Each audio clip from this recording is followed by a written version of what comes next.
안녕하십니까. 목회 관점으로 본 요한계시록 이윤식 목사입니다. 요한계시록 2장 8절 서머나 교회에 보내는 편지에 대해서 여러분과 같이 하겠습니다. 받는 이는 서머나 교회의 사자입니다. 8절이죠. 두 번째 메시지는 서머나 교회에게 주어집니다. 이 서머나는 몰약이라는 그런 뜻입니다. 의미의 항구 도시입니다. 에베소 북방으로 64km 정도 떨어져 있으며 에게해 바다를 끼고 있고 바다가 육지로 들어와 호수같이 생긴 항구로 안전한 도시입니다. 서머나는 아시아 모든 도시 중에서 제일 아름다운 도시로 바로 이 아시아의 장식품, 아시아의 관, 아시아의 꽃이라고 불릴 정도로 그렇게 아주 그런 도시였습니다.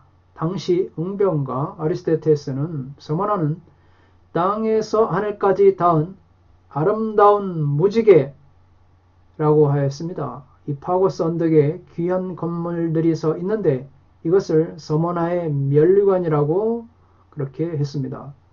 서머나는 BC 900년경부터 번영을 누리기 시작했으나 그로부터 3세기 후인 주전 6세기에 루디아 군대가 쳐들어와서 방어함으로써 완전히 파괴되었다가 다시 이 주전 3세기에 알렉산더 대왕의 후계자가 재건하였습니다. 서머나는 7도시 가운데 오늘날에도 전속하는 유일한 도시입니다. 현재 이름은 이즈밀입니다. 터키 이즈미르 지역이죠.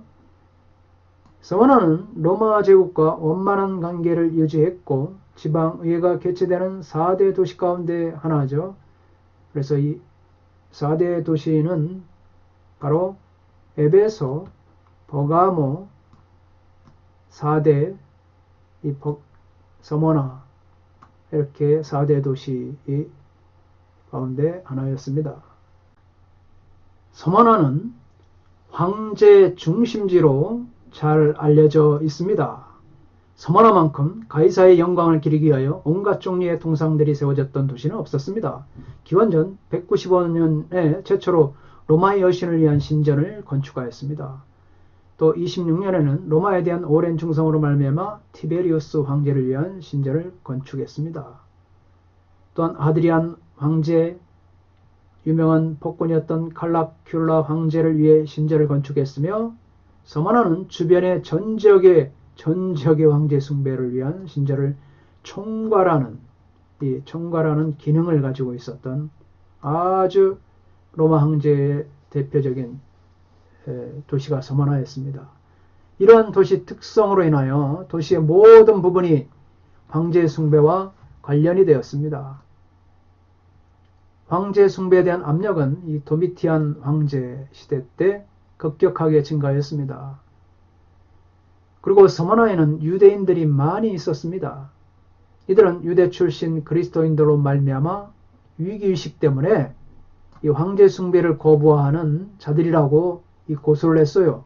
이것 때문에 기독교인들은 극심한 박해를 받게 되는 것이죠. 오직 예수 그리스도만이 만왕의 왕이십니다. 할렐루야. 또 만주의 주입니다. 이렇게 예수님을 고백하며 예배하는 그리스도인들은 황제 숭배를 거부하는 이교도요 반역자이기 때문에 극심한 박해를 피할 수가 없었습니다. 이 서머나 교회에게 편지를 보냅니다. 서머나 교회 사자에게 편지라. 처음이요 마지막이요 죽었다가 살아나신 이가 이르시되 그리고 너는 서머나 교회의 사자에게 쓰라. 처음이시고 마지막이신 분께서 죽으셨다가 살아나셨던 그분께서 그것들을 말씀하신다. 처음과 나중이시며 부활하신 예수님이 서머나 교회에게 말씀하십니다. 제3차 전도 여행 중이던 바울에 의해 AD 53년에서 56년경에 설립된 것으로 보이는 서머나 교회는 환란과 궁핍 가운데서도 부요했습니다. 8절에 보면 처음으로 번역된 프로토스는, 이 프로토스는 모든 시간의 시작이다. 만물의 제일 원인, 제1 원인이죠. 첫 번째 원인 의미를 함축합니다. 이는 모든 신에 뛰어나신 예수 그리스도를 가리키는 것이죠. 프로토스, 처음이다. 만물의 시작이다. 기원이다. 할렐루야.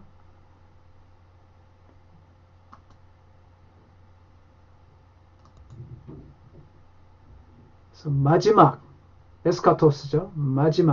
이 마지막 에스카토스는 시간적인 마지막을 의미합니다.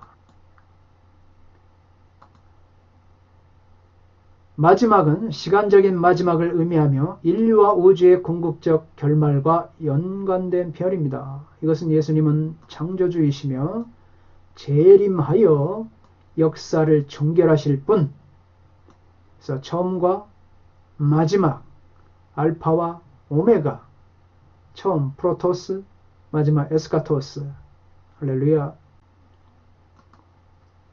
예수님이 처음이요 마지막이다. 호프로토스 카이호 에스카토스. 이 호칭은 요한계시록에서 예수님에게만 대해서 사용하고 있습니다. 1장 17절, 2장 8절, 22장 13절. 1장 17절에서는 이 호칭을 알파와 오메가다. 오메가이신 하나님께 붙이고 있습니다. 또 1장 8절, 21장 6절, 22장 13절에서는 이 두 호칭이 함께 등장하는데 거기서는 그리스도를 묘사하고 있습니다. 그래서 처음이요 마지막 이 두 호칭은 하나님과 그리스도가 역사에 대한 주관자로서 과거뿐만 아니라 과거와 미래에도 주관하시고 다른 것을 의미하고 있습니다. 이 문구는 그리스도께서 최초의 환상에 나타난 요소를 가지고 박해의 직면에 있고 어쩌면 죽음까지도 맞이할 수 있는 서머나 교회의 상황에 맞춰서 예수님 자신을 소개하신 것입니다. 죽었다가 살아나시니 부활을 주시는 자, 영생의 주, 부활의 주, 사망을 체험하고 이기신 분, 영원히 살아계신 그리스도, 영원하신 분, 죽음에 대한 승리자이신 주님을 가리킵니다. 죽었다가 살아나신 이가 부활의 첫 열매 되신 예수님으로, 부활의 첫 열매 되신 예수님이죠. 죽었다가에 해당하는 원문 표현은 에게네토 네크로스죠. 에게네토 네크로스는 주어가 스스로 행동을 받는 것을 뜻하는 이 중간태로 되어 있습니다. 이건 뭐냐? 예수님께서 타인에 의해 죽은 것이 아니라 예수님 자기 스스로 죽으신 것을 의미했습니다. 이런 예수님께서 스스로 자기 목숨을 내어 주신 것을 말하고 있습니다. 사람은 생사를 자기가 주관할 수 없습니다. 그러나 우리 주께서는 죽었다가 살아나셨습니다. 예수 그리스도는 삶과 죽음을 자신이 가지고 계신 것입니다. 그래서 예수님은 죽었다가 살아나신 분이시다. 할렐루야. 이 부활의 첫 열매 되신 예수님. 스스로 예수님은 자신이 내어주신 거예요. 우리를 위해서. 그래서 부활의 첫 열매가 되신 것입니다. 그렇기 때문에 우리가 예수님의 부활, 이 소망을 가지고 살아가는 것입니다. 이 부활신앙. 예수님은 성경대로 죽었다가 또 성경대로 살아나셨습니다. 할렐루야.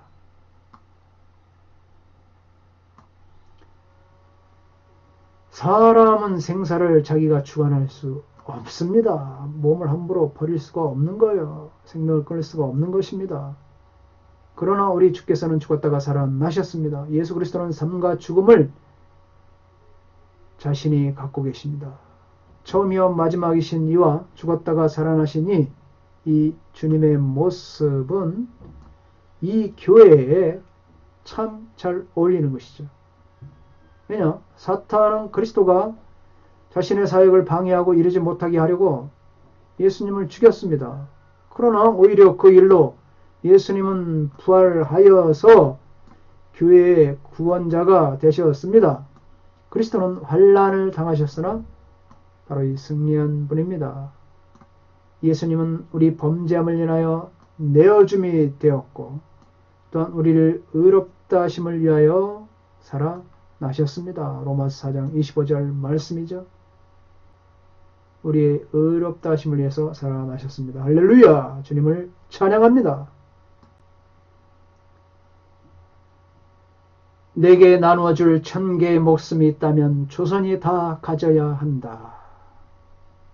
루비 캔들이 가녀린 그 선교사의 말입니다. 양아진 묘비에 이 루비 캔들에게 묘지가 있습니다. 루비 캔드릭은 1883년 미국 텍사스에서 태어나 1907년 8월 24살의 처녀의 몸으로 조선 땅에 선교사로 발을 디뎠습니다. 그러나 선교의 꽃을 피우지도 못한 채 무려 1년도 안 된 10개월 만에 1908년 6월에 이 맹장염 수술을 한 뒤에 안타깝게도 조선의 한 병원에서 하나님의 부름을 받았습니다. 이 루비 캔들이 마지막 즈음에 이 부모에게 편지를 써 보낸 내용이 있습니다. 이걸 소개해 드리겠습니다. 아버지, 어머니, 이곳 조선 땅은 참으로 아름다운 곳입니다. 모두 하나님을 닮은 사람 같습니다. 선한 마음과 복음에 대한 열정으로 보아 아마 몇십 년이 지나면 이곳은 예수님의 사랑이 넘치는 곳이 될 것 같습니다. 저는 복음을 드리려고 20km를 맨발로 걸어오는 어린 아이들을 보았을 때 그들 안에 있는 하나님의 사랑 때문에 오히려 위로를 받습니다. 그러나 한편으로는 탄압이 점점 심해집니다. 그저께는 예수님을 영접한 지 일주일도 안 된 서너 명이 끌려가 순교했고 토마스 선교사와 제임스 선교사도 순교했습니다. 선교 본부에서는 철수하라는 지시가 있었지만 대부분의 선교사들은 그들이 전도한 조선인들과 아직도 숨어서 예배를 드립니다. 그들은 모두가 순교할 작정인가 봅니다. 오늘 밤은 유난히도 고향으로 돌아가고 싶습니다. 외국인들을 죽이고 기독교를 증오한다는 소문 때문에 부두에서 저를 끝까지 말리셨던 어머니의 얼굴이 자꾸 눈앞에 어른거립니다. 아버지, 어머니, 어쩌면 이 편지가 마지막일 수도 있습니다. 제가 이곳에 오기 전 뒤뜰에 심었던 하나의 씨앗이 이제 내년이면 온 동네를 꽃으로 가득 채우겠죠. 그리고 또 다른 씨앗을 만들어 내겠죠. 저는 이곳에서 작은 씨앗이 되기로 결심했습니다. 제가 씨앗이 되어 이 땅에 묻힐 때 아마 하나님의 시간이 되면 조선 땅에는 많은 꽃이 피고 그들도 여러 나라에서 씨앗이 될 것입니다. 저는 이 땅에 저의 심장을 묻겠습니다. 이것은 조선을 향하는 저의 열정이 아니라 조선을 향한 하나님의 열정이라는 것을 알게 되었습니다. 어머니, 아버지 사랑합니다. 그녀의 편지에 담긴 예언은 이루어졌습니다. 오래지 않아 조선 땅에는 복음의 꽃이 피어났고 지금은 골짜기와 마을마다 교회가 들어선 땅이 되었습니다. 양화진에 있는 그녀의 비석에는 마지막 말이 적혀 있습니다.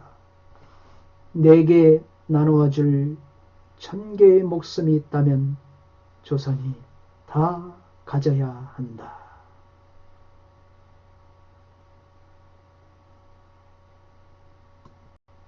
서머나는 이런 사람들의 교회였습니다. 고난 가운데 있는 성도님들, 당신의 인생이 어디서 와서 어디로 가는 것인지 알 수 없다고 답답해하지 마십시다. 예수님은 여러분들의 삶의 처음과 나중이 되십니다. 그러므로 좌절하지 마십시다. 힘을 내십시다. 주님 손잡고 일어섭시다. 예수 없는 부요, 예수 없는 지식, 예수 없는 권세, 그것은 지푸라기에 지나지 않습니다. 예수님은 우리 삶의 알파와 오메가가 되십니다. 역사는 이제 그 종점을 목전에 두고 있습니다. 예수님은 역사의 오메가가 되십니다. 그리고 예수 재림으로 역사가 오메가를 이룰 것입니다. 코로나 팬데믹 상황을 하루속히 주님 벗어나게 도와주시고 우리도 서머나 교회처럼 황제 숭배와 우상 숭배와 모든 도시로 가득 찬 이 서머나 교회는 그 중에서도 극심한 박해 가운데서도 오직 주님을 위해 충성을 다한 사람들이었습니다. 이런 사람들의 교회였습니다. 우리도 주님께 죽도록 충성하여 마지막 흰보자 심판, 백보자 심판 때 잘했다, 칭찬받는 내 아들아, 내 딸들아, 내 종들아, 주인의 자리에 잔치에 참여할지어다. 할렐루야. 우리는 주님의 그리스도 예수님의 볏대를 향하여 끝까지 가야 할 이유가 있습니다. 예수님은 처음과 나중이 되시고 알파와 오메가 되시며 시작과 마침이 되시기 때문입니다. 할렐루야. 감사합니다. 다음 시간에 여러분들과 같이 뵙겠습니다. 건강하십시오. 샬롬.